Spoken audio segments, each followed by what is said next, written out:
बेरमो में माफिया और नेता हो जाए सावधान, क्योंकि जयराम ने कर दिया है नए आंदोलन का ऐलान। बेरमो ही नहीं, बोकारो के विस्थापितों को भी जयराम ने साफ तौर पर संदेश दिया और कहा कि बोकारो के विस्थापित बोकारो के क्षेत्र में जहां भी कब्जा बीएसएल नहीं हटा पा रही है और बीएसएल के क्षेत्र में जो भी जगह खाली है उस पे कर ले विस्थापित कब्जा। हम सेल को भी कहेंगे, सेल में जो बोकारो के लोग हैं, जब वहाँ खटाल बसा है और कि कोई कुछ नहीं कर पा रहा है, तो सेल के जो विस्थापित 19 गांव के लोग हैं, 84 मौजा के लोग हैं, पूरा गांव 10,000 5,000 लोग जाएं और जो जमीन खाली वहाँ कब्जा करें। जयराम के ऐलान के बाद सीसीएल ने जारी की चिट्ठी। सीसीएल की चिट्ठी के बाद मचा हड़कंप।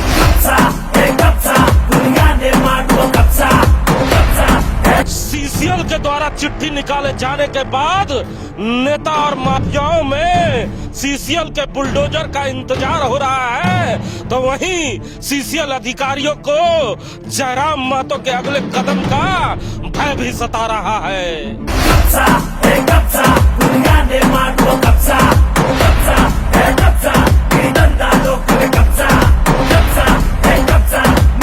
आंदोलन के नए तरीके का इजाद कर जयराम ने नेशनल मीडिया में भी बटोरी अपनी सुर्खियां। मामले को हम बिल्कुल नेशनल मीडिया तक पहुंचाने के लिए किए थे, नेशनल मीडिया तक ये मामला गया है, ये मामला पूरे राज्य में पूरे जिले तक गया है। इस मामले को हाईलाइट करना मेरा मकसद था।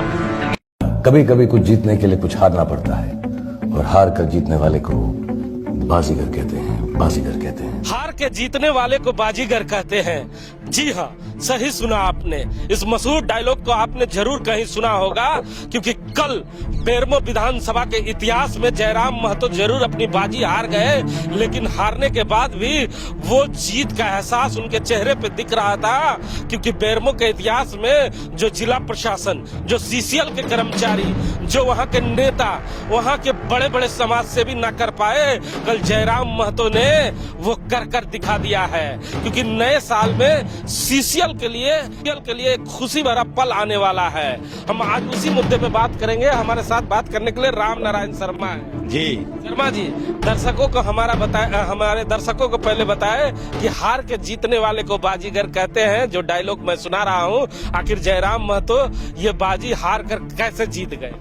जी बिल्कुल, आपने जो बेरमो का परिदृश्य देखा है, 2 दिनों से लगातार ये परिदृश्य चल रहा था, और इस परिदृश्य में एक क्वार्टर था, जिस क्वार्टर को जयराम महतो के समर्थक जबरन कब्जा करना चाह रहे थे, और उसको लेकर जिला प्रशासन, सीसीएल प्रबंधन, कई प्रकार की चीजें सामने आती है। हालांकि उस क्वार्टर पर जयराम महतो कब्जा नहीं कर पाते हैं। स्ट्रेटजी के तहत उन्होंने ये भी बताने का प्रयास किया कि हमने तो इंटरनेशनल मीडिया को इस सच्चाई को सामने लाने का काम करने के लिए स्ट्रेटजी रचाई थी, लेकिन क्वार्टर कब्जा नहीं कर पाने को हम उनकी हार मान सकते हैं। लेकिन उस हार के बावजूद उन्होंने जिस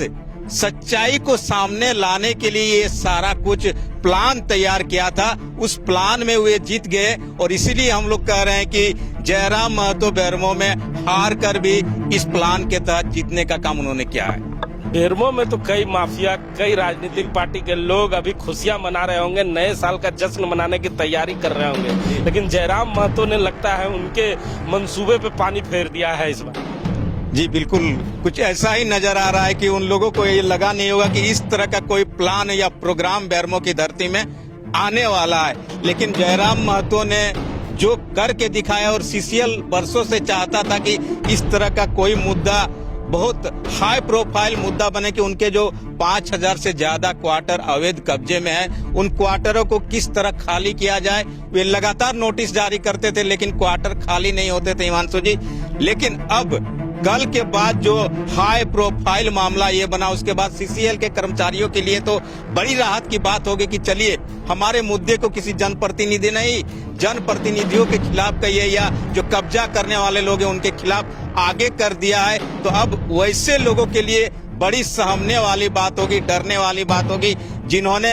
बेरमो में और सीसीएल के क्वार्टरों में अवैध कब्जा कर रखा है। इसलिए नया साल लाइव के दौरान उनके समर्थक बार बार नेताओं का नाम भी ले रहे थे कि किन किन नेताओं ने साथ कमरा रख लिया है, किन्हीं ने साथ क्वार्टर रख लिया है, कोई विधायक का खास आदमी है, कोई सांसद का खास आदमी है, कोई मंत्री का खास आदमी है, कोई समाज सेवी है। मतलब ये वो लोग हैं जो समाज में ये कहते हैं कि हम समाज सेवी हैं, समाज के उत्थान के लिए हम आगे आए हैं, हम आपका जनप्रतिनिधि है, कानून का हम पालन करते हैं जी। तो ये जो जनप्रतिनिधि हैं जो समाज चलाते हैं, उन्होंने तो पहले ही नियम तोड़ दिया और पहले ही कब्जा कर लिया। जी बिल्कुल वही चीज मैं बता रहा हूँ कि उन्होंने लोगों के सामने बताते कुछ है, लेकिन अब सच्चाई सामने आ रही है, क्योंकि जो पीछे की आवाजें आप सुन रहे हैं उनमें साफ साफ बताया जा रहा है कि किस अधिकार से इनको ये क्वार्टर मिला, किस अधिकार से उनको ये क्वार्टर सीसीएल ने दिया और कैसे कौन सी शर्त के तहत इन्हें ये क्वार्टर दिए जाते हैं। एक आदमी दबंग किस्म का आता है, उन्हें आप डर से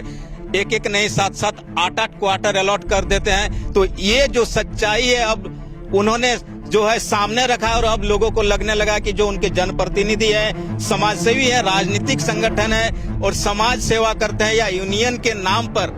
मजदूरों के लिए काम करते हैं, उन्होंने क्या कुछ काम कर रखा है बेरमो में और सीसीएल में, ये सामने आ रहा है हिमांशु जी। यहाँ एक और प्रश्न उठता है कि चिट्ठी तो निकल गई है, अगर बुलडोजर सीसीएल नहीं निकालता है तो फिर जयराम महतो निकल जाएंगे। जी जयराम महतो ने ये कहा भी है कि अभी तो ये शुरुआत हुई है और मैं देखने का काम करूंगा कि सिर्फ चिट्ठी तक ही ये मामला ना रहे, चिट्ठी के आगे अगर बात नहीं बनती है तो फिर मैं अगले स्टेप के लिए भी तैयार हूं। लेकिन जिला प्रशासन जिस तरीके से वहां पर प्रेशर बना रहा था हिमांशु जी कि आप चिट्ठी जारी करवा दीजिए, मैं कानूनी कार्रवाई करने को तैयार हूं, तो अब जिला प्रशासन को भी देखने की बात होगी।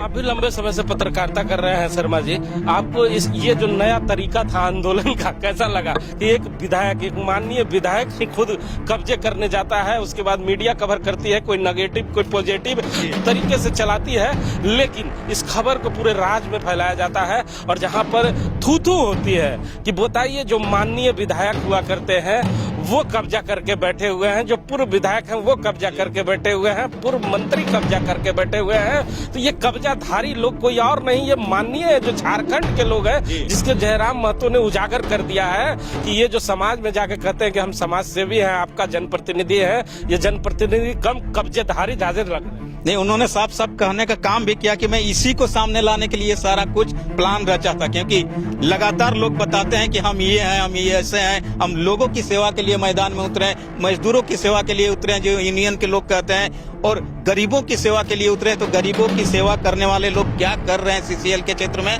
वो दिखाने का काम उन्होंने किया। और जिसके बाद मीडिया में ये सुर्खियां आती है और मीडिया में जरूर उन्होंने जिस तरीके को अपनाया है उस तरीके को गलत बताया जा सकता है, लेकिन उन्होंने साफ साफ कहा कि संवैधानिक तरीके से अगर काम नहीं होता है तो हम भी वही तरीका अपनाएंगे जिस तरीके को हमें अपनाने को विवश किया जाता है। तो सुना ना आपने, जयराम महतो का इरादा जरूर गलत था,